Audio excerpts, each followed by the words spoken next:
Hi everyone, I'm Rincey and this is Rincey Reads. Today I'm going to be doing a book review on How Much of These Hills Are Gold by C. Pam Zhang. So this is a debut novel that came out last year and I feel like it was kind of everywhere, probably because it was nominated for the Booker Prize, and so anytime a book is on the Booker Prize I feel like everyone starts to pick it up. And so this has kind of always been on my radar, but it's a book that I was like slightly hesitant about picking up. I was like, this is definitely a book I'm going to get from the library because from what I've been hearing about the book, I knew that like the writing style itself was going to be pretty hit or miss. Some people really got into it and some people had a really hard time with it. I'm happy to say that I actually vibed pretty well with this book, which I personally found to be pretty surprising. Maybe I went into it like with low expectations, expecting not to like the book, and therefore it turned out I liked the book more than I expected.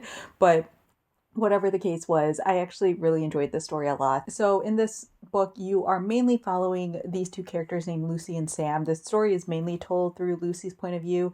They are siblings and they are the children of Chinese immigrants. The story, while it doesn't technically have like a specific time that it's taking place, it's like 1840s to 1860s-ish era California gold rush time period, or at least that's kind of like when it's based on. Like the way this book is structured, at the beginning of each section, there's 4 parts. At the beginning of each part there is a date that is kind of given, but it says like XX 41, for example. So it doesn't distinctly say like the exact year, and I think that's done on purpose in order to provide almost a universality and also like folklore type of feeling to it, because while it is taking place kind of during a specific era, it's also kind of a more universal story than that. So the story begins with Lucy and Sam leaving their home. Both of the parents have recently passed away, so they are now orphaned, and they are leaving town because their parents basically ended up not having a lot of money, and like their dad had debts and all of this stuff, and so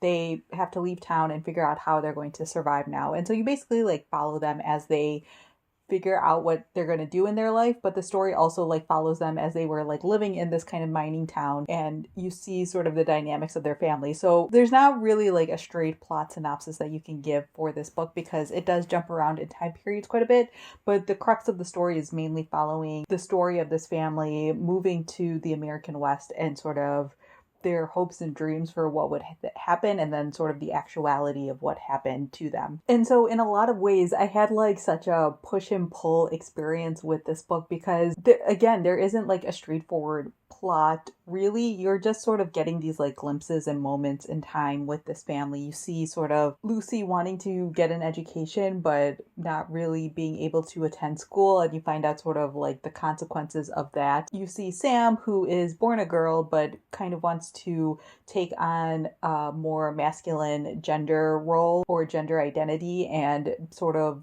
how that plays out in this family and in the wider world. You also see kind of the complicated relationship between Lucy and Sam's parents. Obviously they love each other, but also they have a really difficult time.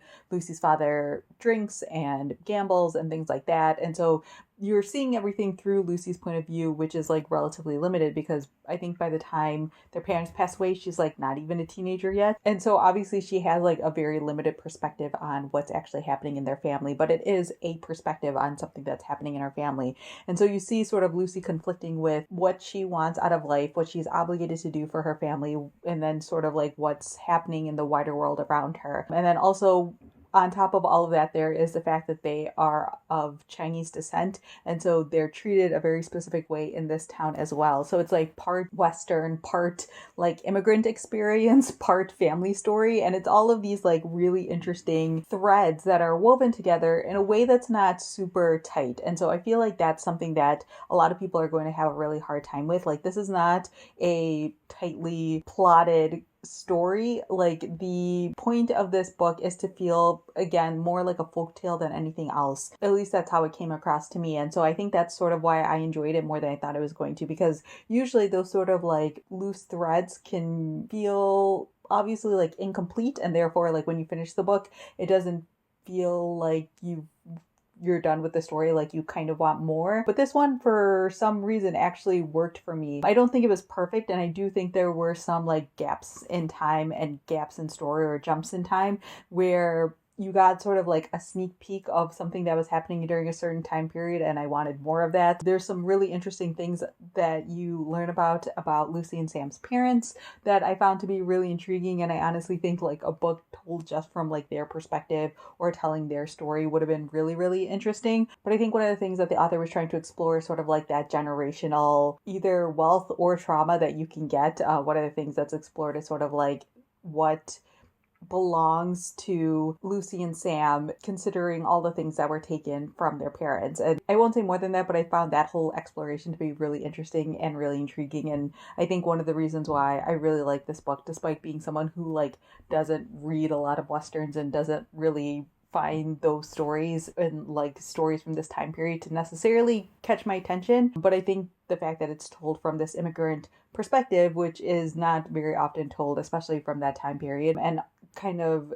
turns the idea of like who tells stories, who tells our history, and also including sort of these hidden stories and gaps in our history, and kind of talking about like the things that are assumed, especially about our American history, and kind of showing how those assumptions are just assumptions based on like incomplete data almost. So yeah, if you're someone who wants your stories to be like really tightly plotted, you're not going to get along with this book necessarily, because that's not really what this book feels like. It feels almost like a folk story. So there's like plot holes kind of, and there's elements to it that are kind of like magical realism or fabulism. And so you kind of have to like suspend disbelief a little bit in order for this to feel full, kind of the same way you do need to with like folk tales and fairy tales and things like that. But I think that if you're someone who enjoys those types of stories, then this is probably something that you will get along with. So yeah, overall, I really enjoyed this book, and I'm actually really glad I gave it a chance. So I recommend it. If you were like maybe intrigued by it, I think that it's definitely one worth checking out, and I can definitely see why so many people enjoy it so much. So yeah, those are my quick thoughts on How Much of These Hills is Gold. Let me know down in the comments below if you read this book, what your thoughts were on it, or if you have any questions, feel free to leave that down in the comment section as well. So yeah, that's all I have for now, and thanks for watching.